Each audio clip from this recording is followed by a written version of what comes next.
que je suis au téléphone avec toi. Eh bien, écoute, on n'y croit pas toutes les deux. Dis-nous tout. Bah écoute, là je suis tellement choquée de t'avoir qu'au final, je sais même plus par où commencer en fait. Le début, dis-nous tout, ma chérie. Par où? Donc déjà, quel est le souci? En fait, le souci, c'est ma situation actuelle. Voilà, ma situation actuelle, dans mon couple, tout ça, en fait, je sais plus trop, je sais plus trop où j'en suis. Je sais pas trop par quoi commencer, en fait, c'est compliqué. C'est-à-dire? Ça me fait bizarre. C'est-à-dire, ma chérie, c'est ta situation actuelle, c'est quoi? T'as quel âge? J'ai 38 ans. Ok. Quelle est ta situation actuelle? Alors, ma situation actuelle, je suis mariée religieusement. Je précise bien religieusement, parce que pas civilement. Voilà, depuis maintenant 5 ans. Donc, je suis avec quelqu'un, on va dire, qui, pour moi, au départ, sur tous les aspects, correspondait à ce que je recherchais. Et en fait, au fil du temps, je remarque que c'est compliqué sur beaucoup de points. Et en fait, là, je sais plus trop. Ça fait combien de temps que t'es mariée? Ça fait 3 ans religieusement. 3 ans religieusement. Pourquoi vous n'avez pas fait le civil? Parce qu'en fait, lui, il avait un souci, étant donné qu'il n'est pas... What's happened? Il est pas quoi? Sur son acte de naissance, tout ça, c'était pas encore officiel au niveau de la mairie, tout ça. J'ai pas compris, ma chérie. Qu'est-ce qui n'était pas officiel? Il était déjà marié et que le divorce n'avait pas encore été acté sur son acte de naissance? C'est ça. Oh, ouais. Subhanallah, ma chérie. Faux et usage de faux. 1 mois grand maximum après la prononciation du divorce. Donc... J'ai pas compris 1 mois. Ma chérie, ça met 1 mois, hein, le temps que ça vienne... Ah, les gars, 2 mois, 3 mois, soyons fous. Pour que ce soit acté. Non, parce qu'en fait, quand je l'ai... Je préfère quand je l'ai rencontré, c'était pas encore fait. Mais ma chérie, 3 ans. Donc quand tu l'as rencontré, allez, rajoutons 1 an de connaissance. Ah, il y a 4 ans. 4 piges. Allô? 4 years. Oui. Allô? Oui. Oui. Donc 4 ans, ma chérie. Partons du principe que ça fait 1 an que tu blablatais avec lui. 3 ans de mariage. Donc du coup, j'ai pas capté. Combien de temps il fallait? En fait, moi, je sais pas trop comment ça fonctionne. Et après, il m'a dit non, mais voilà, je vais le faire. Après, il m'a dit non, mais je vais aller au consulat le faire. Et au final, en fait, aujourd'hui, ce qui fait que... L'acte de divorce, tu l'as vu? Oui. D'accord. Parce que ça, c'est moi qui m'en suis occupée. Subhanallah. L'acte de divorce, tu t'en es occupé, mais pour qu'il soit retranscrit sur l'acte de naissance, tu t'en es pas occupé?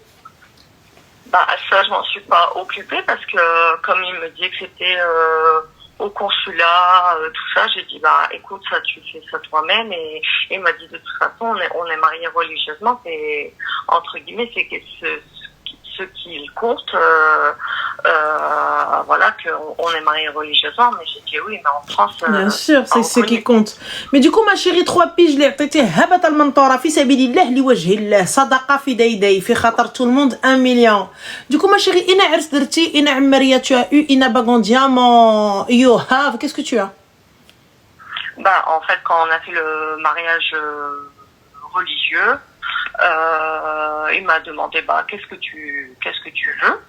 Et moi j'ai dit une bague, Et voilà, j'ai choisi une bague et il me l'a D'accord. Combien la bague, ma chérie? La bague, de toute façon, t'allais en avoir une, Mago. Mais bon, anyway, donc t'as demandé une bague. La bague à combien? C'était pas une bague chère, en vrai. Juste une bague que j'aimais. En fait, la valeur, ça m'apportait pas trop. Tu vois, ah, la valeur ne t'importe pas trop? Bah, en fait, quand on était déjà installé tout ça, j'ai dit c'était plus le fait de faire le mariage qui m'apportait, en fait, que ce soit reconnu. Mais que ce soit reconnu par qui, ma chérie, étant donné qu'il n'est reconnu que par Dieu et non les hommes? Parce que c'est ce que vous dites, hein, c'est ce qu'on suit. Donc là, pour le coup, tu te trimbales avec lui la mano dans la mano. Et promenons-nous dans les bois pendant que le loup n'y est pas. Il est de quelle origine? Tunisienne. Tunisien, ok. Et toi, tu es? Française. D'accord, ok. Bon, ça, je sais pas les règles en Tunisie, qu'est-ce que ça vaut? Oh, merci. Je sais pas qu'est-ce que les règles en Tunisie valent en termes de loi.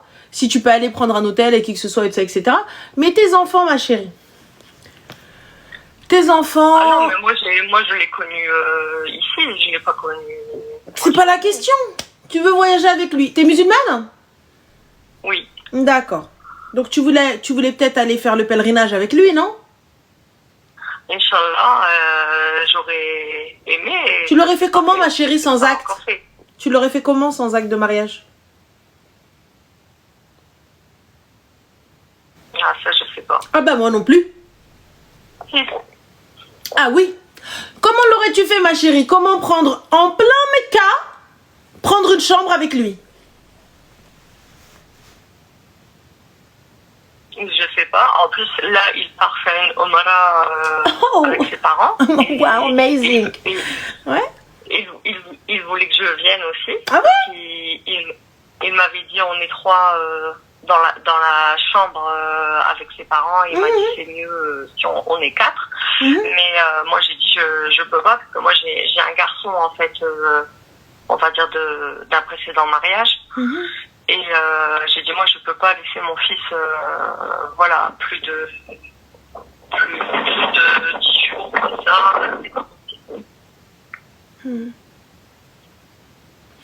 Ma chérie, j'aimerais juste poser une question. Donc toi, laisser ton fils pendant plus de 10 jours et tout ce que j'entends, hein, c'est totalement inconcevable et je comprends totalement, hein, maman responsable oblige. Parce que j'ai la garde exclusive. Il n'y a pas de souci, ma chérie, j'entends et c'est normal, il n'y a pas de souci. Moi, tu m'as dit, j'ai mon enfant, je ne cherche même pas à aller plus loin. Tu as ton enfant, tu as une excuse, fin de l'histoire, l'immunité diplomatique. Mais par contre, s'instruire sur la religion qu'on a choisie, c'est important, on est d'accord? On est d'accord? J'ai pas entendu. S'instruire sur la religion qu'on a choisie. Oui. Parfait. Donc 3 ans, tu ne t'es pas... Parce que je vois beaucoup de gens qui disent oui, mais la pauvre, oui, mais elle savait pas. Non. Non, je suis pas d'accord. Au début peut-être, c'est une maman, c'est une femme, elle a la trentaine passée, donc à un moment donné, faut arrêter de prendre les gens pour des hamars. Là aujourd'hui, tu te retrouves dans une impasse et quand bien même tu veux divorcer, qu'est-ce que tu vas gagner derrière ce divorce? T'as donné 3 piges de ta life à un gars qui en avait strictement rien à foutre. Et donc du coup, on fait quoi maintenant? Comment on va lui réclamer quoi que ce soit? Étant donné que je n'ai pas d'acte. Étant donné que je n'ai rien. Va maintenant, moi tu sais, est-ce que vous êtes au courant que les avocats aujourd'hui refusent de prendre ce genre de dossier? Je vous le dis, de la bouche d'avocat, hein, pas de la mienne. De la bouche d'avocat, quand bien même vous les payez, ils refusent. Oui, mais on était mariés religieusement et tout ça, etc. et tout, non. Ça, je sais. On va dire, je suis consciente que si demain c'est terminé, c'est ciao et en fait il n'y a rien derrière. D'accord. Et là aujourd'hui, ma chérie, quelle est ta question? Je l'ai appris. On va dire, je l'ai appris. Je le savais pas au début. Ma chérie, excuse-moi, t'es en haut-parleur? Allô. Comment? T'es en haut-parleur? Non, je pense. Je sais pas, il y a une interférence de dingue dans le téléphone. Allô? Oui, allô? Allô? Oui? Oui. Oui, là on t'entend mieux. Donc du coup, ma chérie, quelle est ta question? En fait, ma question, c'était simplement de savoir est-ce que je pose un ultimatum? Est-ce que je dis bah c'est tout là Un ultimatum à quoi, ma chérie? What is for what? Yani pourquoi? Pourquoi? Oui. L'ultimatum, il est pourquoi? J'ai pas compris. Pour qui? Bah, pour lui, parce que on va dire que là ça fait trop longtemps que. Ah genre attends, excuse-moi, pousse un ultimatum pour qu'il passe à la mairie avec toi? Ouais, c'est ça. Ah d'accord. Donc là, ma chérie, tu vas aller voir le gars qui est censé être ton mari, your husband, devant le Très-Haut, pour essayer de le convaincre de te marier devant les très bas. Comment des mortels. C'est ça? Bah, donc là, je dois convaincre le kharaï qui me sert de mari, hein, de venir signer un bout de papier qui va prendre 15 à 20 minutes grand max. Ouais, et encore je sais même pas si au final maintenant avec tout ça j'en ai envie, tu vois, de tout ça en fait. Ah mais j'espère que t'en as pas envie. Je suis fatiguée de tout ça en fait. Ma chérie, regarde, je te dis très sincèrement, là on a un problème, toi et moi. On a un très très gros problème. Un vrai problème. À quel moment tu t'es estimé? À quel moment tu t'es respecté? À quel moment tu as respecté les tiens? À quel moment tu as respecté ton fils? À quel moment tu as respecté ton dîn même? Ta religion. Moi, je vois un gars, là, il part faire sa Umrah en mode chill, finger in the nose. Ouais, bah viens avec nous parce qu'on a une chambre de 4 et ce serait bien d'avoir quelqu'un... Donc, il veut t'emmener à Mecca, prendre une chambre avec toi. Le jour où la police, elle va venir, elle va dac dans votre porte, ils vont vous harg là-bas. Genre dans le plus grand des calmes. Parce que en fait la chambre c'était je préfère avec mes beaux-parents en fait. Mais c'est pas la question, ma chérie. On ne peut pas, déjà à la base, tu vois, on peut pas mettre des hommes et des femmes dans la même chambre s'ils ne sont pas d'une même famille. Là, comment allez-vous prouver que vous êtes d'une même famille?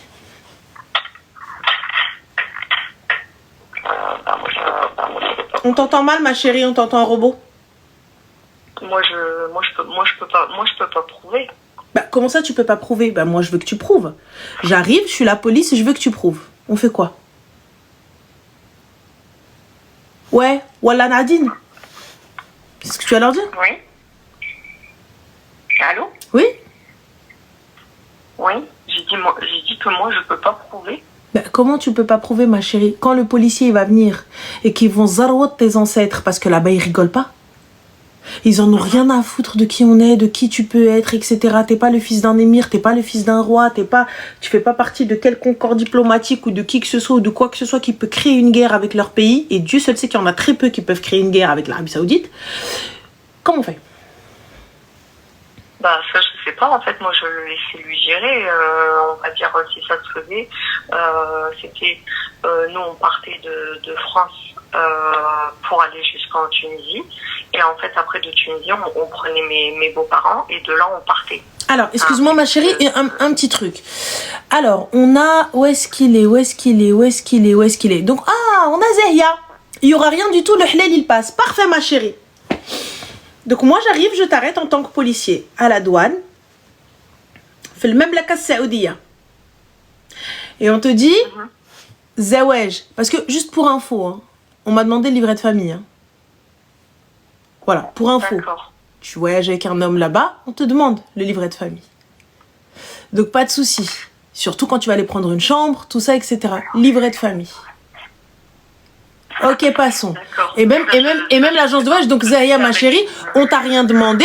Habibti, ça veut dire que vous êtes passé en soum-soum. T'arrives, tu passes agence Rouina, tout ça, etc. Ça veut dire que vous n'avez pas déclaré comme il faut. Aïe, Blasson te demande le livret de famille. Ah, je sais pas. Ouais. Dis, ma chérie, je sais pas. Ne viens pas dire non, c'est faux. Induire les gens en erreur. Ne dites pas c'est faux. Là-bas, c'est pas playa pataya. Et ils vont pas rigoler avec vous. Continuez à faire les fous quand ils vont savoir que vous êtes dans les chambres des uns et des autres et ils vont venir ouvrir. Et ensuite, on va commencer à parler...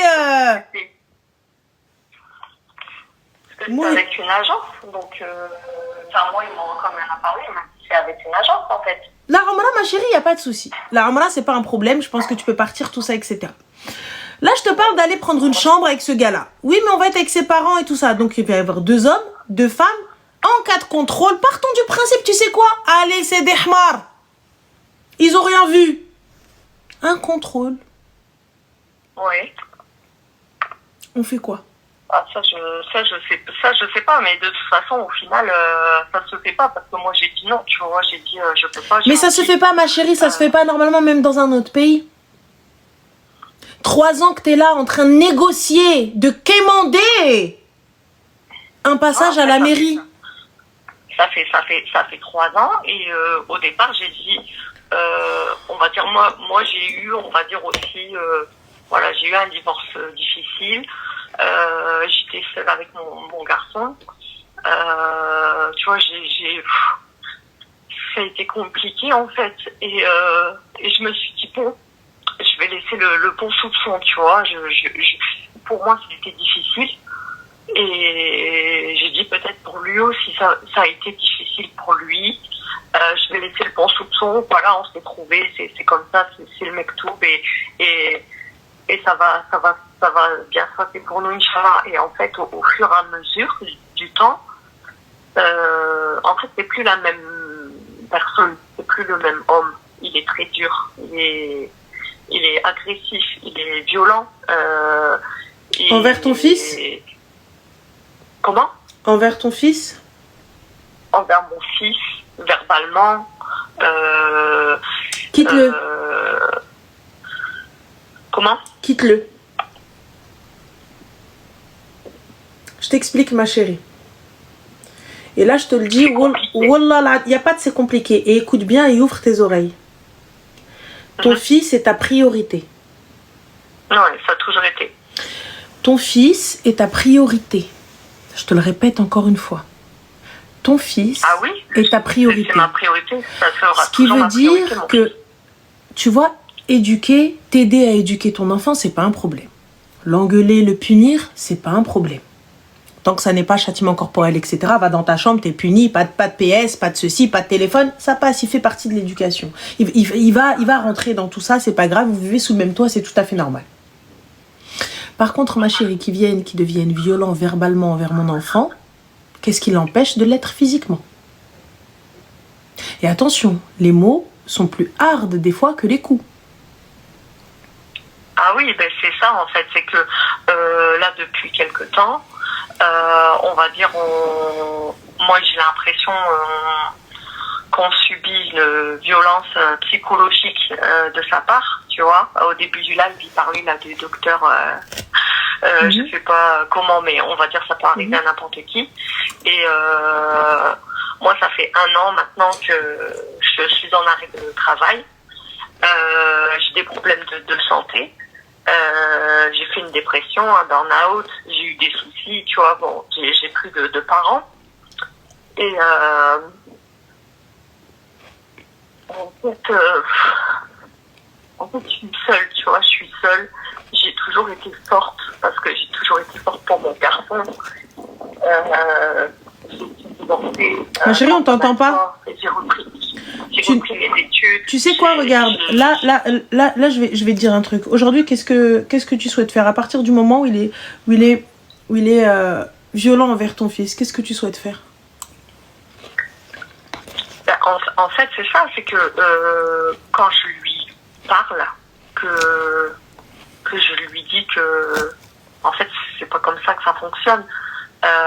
Il m'a dit, mais toi, t'es une femme, t'es pas un homme. Alors, je répète, ma chérie, tu ne réponds pas à ma question. Qu'est-ce que tu souhaites faire? Mais je sais pas, je suis perdue complètement. Il n'y a pas de perdu complètement, ma chérie. Il y a une porte, elle est là. J'ai pas compris. Regarde. Regarde. Là, tu viens, tu me dis que ton fils est ta priorité, on est d'accord? Parfait. J'entends. Le pire, c'est que mon fils, en plus, il l'aime, tu vois. Il le considère comme son père. Il est. Pour mon fils, il l'aime, mais mon fils, il dit bah, je comprends pas, quoi, son comportement, pourquoi il est comme ça. Il a quel âge, ton enfant? Et là, tu sais, même, on a essayé, là, ça fait 2 ans on veut avoir un enfant, et en fait, ça vient pas. Alors que de base... Mais tu vas avoir un enfant avec quoi? Avec un kharaï qui insulte ton enfant? Qu'est-ce qu'il va faire aussi, hein? Ça arrivé là après. Là, ça arrivé là après, tu vois. Mais avant ça, c'était bien, on va dire. Mon fils, il voyait un peu comme modèle, comme. Ma chérie, les violences, elles sont venues. En fait, tu faisais pas forcément attention aux violences au début. Parce que voilà, tu prenais peut-être ça pour de l'éducation, tu prenais peut-être ça parce qu'il l'aimait, puis c'était normal, peut-être. En fait, au départ, je me suis dit, il faut que je laisse faire sa place. Mais laisser faire sa place, ma chérie, c'est pas par la peur ou le manque de respect. Il faut que je laisse faire sa place de mari, de beau-père, de père, de s'imposer. Il paye tes factures? Comme un homme. Les factures, il paye avec moi. Non. On va dire moitié-moitié. C'est pas la bonne réponse. Il paye tes factures? Mes factures, c'est-à-dire? Est-ce qu'il paye les factures du foyer? C'est divisé, c'est pas tout. Pourquoi? Parce qu'il me dit qu'il peut pas tout assumer et que il donne de l'argent à ses parents, il aide ses parents, tout ça. Donc, je n'ai aucun souci avec ça, mais il est où mon problème? Comment? Je n'ai aucun problème à ce qu'il aide ses parents. S'il peut leur donner même 15K, grand bien leur face. Maintenant, moi, mon foyer en a besoin. Et toi, tu n'es pas capable de subvenir aux besoins du foyer. Qu'est-ce que ça veut dire s'occuper d'un foyer, les gars? J'ai pas parlé de Vuitton, j'ai pas parlé d'Hermès. Et Dieu seul sait que je kiffe, mais passons. Donc, ça veut dire payer les factures, électricité, assurance, téléphone, loyer, tout ce qui s'ensuit, ainsi que remplir le frigo et vêtir sa femme et du coup le beau-fils, étant donné qu'il n'a plus de papa ou le papa est totalement démissionnaire ou inexistant. Donc là, s'il fait même pas ça, quelle place a-t-il dans le foyer, étant donné que c'est quelqu'un d'irrespectueux, de violent verbalement? Je sais pas s'il a déjà été physiquement. Oui. Ouais, je vais arrêter de parler. Donc il a été violent physiquement? Il a déjà été violent physiquement. Oui, il a déjà poussé, oui. Alors, est-ce que tu as été voir une psy? Je suis suivie actuellement, en fait, tous les mois. Parce qu'en fait, au départ, moi je dis c'est le travail. C'est le travail. J'ai fait un burn-out avec le travail. Je suis tombée dans une dépression. J'ai perdu mon papa. Il me restait que mon père, en fait. J'ai perdu ma mère quand j'étais très jeune. Et en fait, je sais pas, j'ai vrillé. On va dire quand j'ai perdu mon père, j'ai vrillé d'un coup. Il n'y a plus rien qui allait. En fait, j'étais en arrêt au départ parce que j'ai pas été capable de en fait, vous faites une dépression, quoi. Au départ, moi, je pensais avoir un arrêt d'une semaine, 15 jours. Le médecin m'a dit non, vous faites une dépression. Et au travail, ça se passait pas bien. Et je suis restée à la maison et en fait, de là, j'étais à la maison et c'était de pire en pire. J'étais pas bien, je dormais, j'étais vraiment très très mal et en fait, au départ, lui, il a été là. Il a été là pendant un certain temps. Et puis après, il m'a dit, mais en fait, j'en ai marre, quoi, que t'es comme ça et que t'es dans cet état-là c'est pas la femme que j'ai connue au départ et que maintenant. Donc là, ma chérie, c'est pas du soutien, on est d'accord. Je sais que je peux comprendre que l'aidant, du coup la personne qui va t'aider, la personne qui va être là à tes côtés, tout ça, etc., ça peut être compliqué, ça peut être difficile. Pour elle, elle subit également, j'entends. Mais là, c'était au bout de combien de temps qu'il t'a dit ça?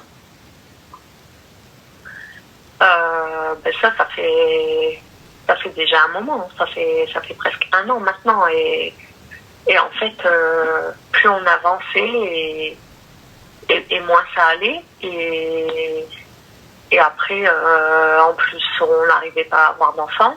Donc ça, c'était aussi compliqué parce que...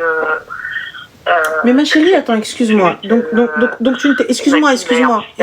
De mon côté, moi, tu ne t'es pas soignée mentalement et tu souhaites avoir des enfants avec un homme qui n'a aucune empathie, qui n'est d'aucun soutien émotionnel, qui n'est rien du tout, qui sous prétexte que tu n'es pas opérationnel, tu n'es pas la femme qu'il a connue, tu n'es plus la femme qu'il a connue parce que tu as de bonnes raisons, donc tu as subi beaucoup de pertes, etc. et tout ça, nanana. Et là, aujourd'hui, tu me dis, ouais, je veux faire des gosses. Mais qu'est-ce que tu penses? Tu penses que les gosses vont colmater les brèches de ton couple? Enfin, les brèches. Non, les canyons. On va dire. Ça, c'était avant. Mais maintenant, en fait, j'en ai même plus envie. Donc, ma chérie, en fait, là, ce que je te conseille, c'est de l'envoyer à Aoud Admo. Ça veut dire l'envoyer chez sa mère.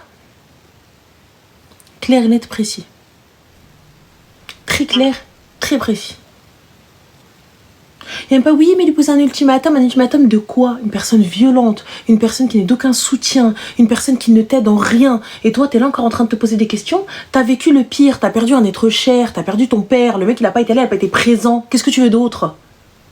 Tu suis une thérapie, le gars il te demande même pas comment ça va. Tu vas voir le psy, il te dit même pas oui, est-ce que ça va, ou il essaie de t'alléger, ou il essaie d'être là. À quoi il sert? Il est violent avec mon fils, il est violent envers moi. À quoi il sert? En fait, t'attends quoi? T'attends que les services sociaux te prennent ton gamin?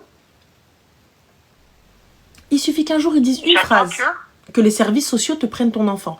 Il va à l'école, il dit une phrase, une seule phrase, un seul mot. T'as l'ASE qui toque à ta porte. Un seul truc. Il a quel âge ton enfant? Il a 14 ans. 14 ans. Encore mineur. C'est grand. Ouais. Tu sais, je sais pas si une fois par mois c'est suffisant la thérapie, enfin avec le psy, mais honnêtement, avant d'aller chercher un homme, ma chérie, viens, on se reconstruit, non? Bah, en fait, tu sais, avant de le rencontrer, j'ai été seule pendant des années et des années, parce que justement, j'ai dû me reconstruire après le divorce que j'ai eu avec le père de mon fils. Et j'avais tellement, on va dire, j'avais tellement été mal parce que pour moi, voilà, je me mariais une fois et j'avais un enfant et ça se faisait pas de divorcer. Et j'ai tellement été mal de ça que je m'étais mais vraiment juré de ne pas être avec quelqu'un, de ne plus être avec un homme. Et c'était que dans ma vie. Ma chérie, c'est une merde. Le travail, mon fils. Ma chérie, c'est une merde. Est-ce que c'est français?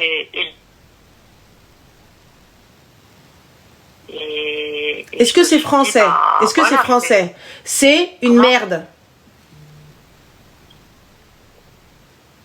C'est ok ou c'est pas ok? Ce gars-là est une merde. Ce gars-là est un menteur. Ce gars-là est un profiteur. Ce gars-là ne te mariera pas à la mairie tant que tu n'es pas parti. Le jour où tu vas décider de partir, le jour où tu vas prendre tes clics et tes claques, il va venir te dire oui, mais ça y est, moi je t'aime, je vais t'emmener à la mairie. Tu n'as pas envie d'entendre, tu n'as pas envie d'écouter, il va falloir se faire soigner. Très clairement. Honnêtement, t'as vu, on va pas passer par 400 chemins. Tes blessures, elles ne sont pas pensées. C'est bien trop profond. Tu mélanges absolument tout. Entre le décès de ton père, entre le décès, entre ton divorce, entre ton enfant, entre toi, le taf, burn-out. Donc, t'es totalement dans un espèce de nœud, de sac de nœuds. Tu sais même pas quoi démêler en premier. Mais moi, je vais te le dire, enlève-moi le kharahada. Tu vas voir que ta vie, elle va aller... Un truc de ouf. Déjà, un point en moins. Tu vas un petit peu pleurer, c'est tout à fait normal. Tu vas être dans le bad, c'est tout à fait normal. Mais quand on va faire le bilan de ce qu'il a fait, quand on va faire le bilan de ce qu'il a été, tu verras. Tu verras qu'il ne sert absolument à rien ce kharal kharai. Tu mérites 36 000 fois mieux. Comment tu veux connaître quelqu'un d'autre alors que t'avais qu'un zmar? Je comprends pas, Anna. Je t'entends pas.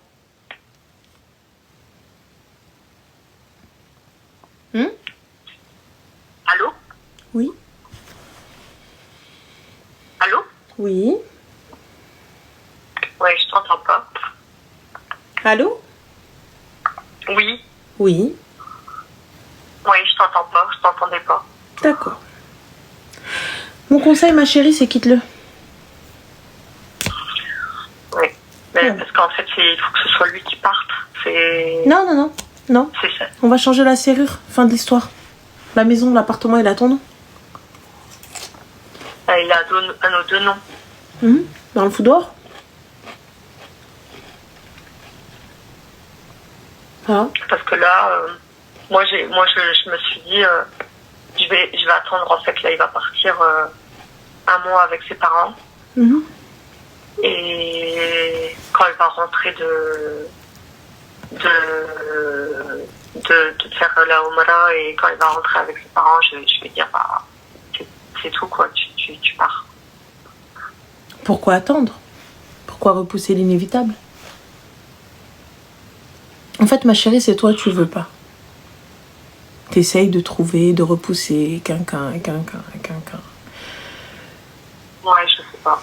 Tu peux pas aider quelqu'un qui ne veut pas être aidé, ma chérie.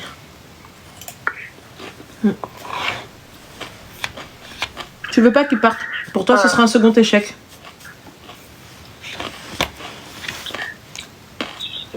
Pour moi, si ça s'arrête, c'est un échec. C'est pas un échec, ma chérie. C'est pas un échec. À partir du moment où il n'a pas tenu sa parole, c'est pas un échec. C'est toi, t'es resté. T'attends quelque chose. C'est toi, t'es resté à Zmar. Oh! Oui, on a dit, moi je peux pas, et moi ma famille, et moi mon oncle, et moi mon père, et moi ceci, et moi cela. Hey! Stop! Oui, il est violent envers ton fils. Rien à foutre de ce que t'es. Rien à foutre de ce que t'as. Il est violent envers ton fils. Il a 14 ans. Qu'est-ce que tu montres? Qu'est-ce que tu montres à cet enfant? Pour aimer, il faut être violent. Oui, mais il l'aime beaucoup quand même. Hein. Il le considère comme son père. Donc, quel père va-t-il être, cet enfant? Quel papa il va être? Donc, un père violent? C'est ce que tu montres, en fait? Oui, mais c'est comme ça qu'on exprime son amour. C'est pas comme ça qu'on exprime son amour. Et tu mérites beaucoup mieux. Tu vaux beaucoup mieux. Tu te débrouilles sans lui. Après. Donc, attends. Donc, je suis exceptionnelle. Eh, lui, c'est que la cerise. Le gâteau, avec ou sans topping, il est excellent. Hein. Et moi, je suis excellente. Donc, il va falloir, tu vois, déjà, s'aimer. Il va falloir déjà se comprendre, voir... En fait, comprendre ce dont on a besoin, aller se soigner, soigner ses traumas, aller faire tout ce qu'on a besoin de faire. Tu vois, la santé mentale, ma chérie, elle n'a pas de prix. Si j'ai besoin d'investir dans ma santé mentale, vas-y. T'as besoin d'un thérapeute, vas-y. T'as besoin d'un psy, vas-y. T'as besoin d'un psychiatre, vas-y. T'as besoin d'une retraite au Chili, vas-y. Mais l'essentiel, arrête de prendre des merdes. En fait, pour moi, j'étais bien, et... Enfin, c'est le je sais pas comment on dit, c'était le truc de trop de... Et en fait, c'est ça, depuis un an, là, c'est... En fait, je vois pas de solution, ça fait un an. Bah si, la solution, c'est l'envoyer chier. Elle est là, la solution. Attends, je vois pas de solution. Si. Allô, dégage. Un an pour prendre la décision de le quitter. Ouais, il est. Je vois pas de solution. Comment ça, il n'y a pas de solution? Pourtant, j'étais malade, j'étais pas bien, j'étais me soigner. Ne cherche pas d'excuses, ma chérie. Ne cherche pas d'excuses. Ne cherche pas d'excuses, ça ne sert absolument à rien. C'est pas avec moi, ma chérie, que tu vas trouver des excuses. Non, n'en cherche pas. Non, je cherche pas des excuses, mais si. En fait, pour moi, pendant un an, tu vois, le problème, en fait, venait de moi. Mm. Donc voilà, Moi, ma chérie. c'était moi. Moi, je te dis ce qu'il y avait à faire. Ensuite, ta décision, elle te revient. D'accord. Ben, je te remercie. Bah, j'espère que tu l'enverras chez avant qu'il parte à l'arma. Histoire qu'il aille... Voilà. Oui. Donc voilà, voilà, ma chérie, bon courage à toi. D'accord. Je te remercie. Bye. Bisous. Elle le quittera pas. Elle le quittera pas. Elle le quittera pas. Elle va rester dans ça. Elle aime trop. Allô? Allô? Oui, bonsoir, ça va? Bonsoir Annette, ça va? Alhamdoulilah, et toi? Oui, ça va. Bah écoute, moi j'ai pas de problème particulier, je t'appelle juste pour te dire que je t'apprécie beaucoup, que t'es là presque tous les soirs. Mais c'est très gentil, merci. Et merci pour tout ce que tu fais pour nous. Voilà, Bah, c'est tout. bah écoute, merci beaucoup, merci à toi et je te souhaite une excellente soirée. Prends soin de toi. De même, merci beaucoup. Bisous, Merci. ciao. Bisous. C'est mignon. Elle a fait redescendre ma tension. Elle a fait redescendre ma tension. Je vois, mon téléphone, il arrête pas de sonner. Je sais pas ce qu'ils sont en train de faire dans le groupe. Je sais pas qu'est-ce qu'ils sont en train de magouiller. Je sais pas qu'est-ce qu'ils sont en train de vendre. Mais, je sais pas. Je sais pas, mais un truc qui se prépare. J'ai pas confiance en eux. Allô? Allô? Oui, bonsoir, Salem. Ça va? Dis-moi tout, très cher. Super, et toi? Oui, ça va, merci. Moi, j'avais besoin de conseils, s'il te plaît. Mais bien sûr, dis-nous tout, très cher. À propos de qui, de quoi, de quel énergumène? C'est de moi. Ah, ok. Ok. Dis-nous. Alors moi, en fait, j'ai 18 ans. Et ça va faire, je pense, 1 an et demi, qu'en fait, j'ai vraiment un problème avec la nourriture. Mais vraiment en gros. Ça veut dire, à chaque fois, dès que j'essaye de manger, enfin, je mange, mais à chaque fois, je culpabilise. Et en fait, j'aimerais bien en parler à un professionnel, sauf que j'arrive pas à en parler. Pourquoi? Je sais pas, j'ai un blocage. Surtout pas, ma chérie. Il faut surtout pas laisser ça s'installer. Il faut absolument que tu puisses en parler. Il faut absolument qu'on puisse t'aider à trouver une solution rapidement. Faut pas avoir de blocage. Qu'est-ce qui fait que tu n'y arrives pas?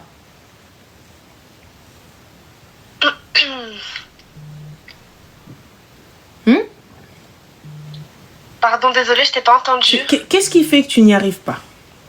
Ben, je sais pas du tout. En fait, j'ai peur que la personne, elle ne comprend pas. En fait, je sais mais pas c'est son comment travail, décrire, ma chérie. Un nutritionniste, c'est son travail. Un psy, c'est leur travail. Ah oui? Bah oui. Ils sont pas là pour te juger. Ils vont jamais te juger. Un thérapeute, un psy ou quoi que ce soit. Il n'y a pas de jugement, ça va pas. Ils sont là pour trouver une solution. Ils sont là pour t'aider. Oui, c'est vrai. Tu comprends? Oui. Mais est-ce que tu penses que je peux en parler à la psychologue, enfin pas la psychologue, à l'infirmière de l'université? Bien sûr. Et elle pourra t'orienter en plus vers des professionnels qui peut-être auront peut-être une prise en charge peut-être plus rapide, ou peut-être au niveau financier ça va peut-être pouvoir être plus arrangeant pour toi. Tu vois, ou des choses, ou peut-être des organismes qui sont pris en charge par l'État aussi. Je sais pas, là, sur ce point-là, c'est vrai que je n'ai pas d'infos. Mais voilà. Ok, merci. Je t'en prie. Bah, prends soin de toi, ma chérie. Bisous. Merci à toi aussi. Bye. Bisous. Soyez gentils, les gars. Soyez gentils, bande de sorcières. Oh là là. Soyez sympas, la pauvre. C'est une petite. Pardon. Astaghfirullah.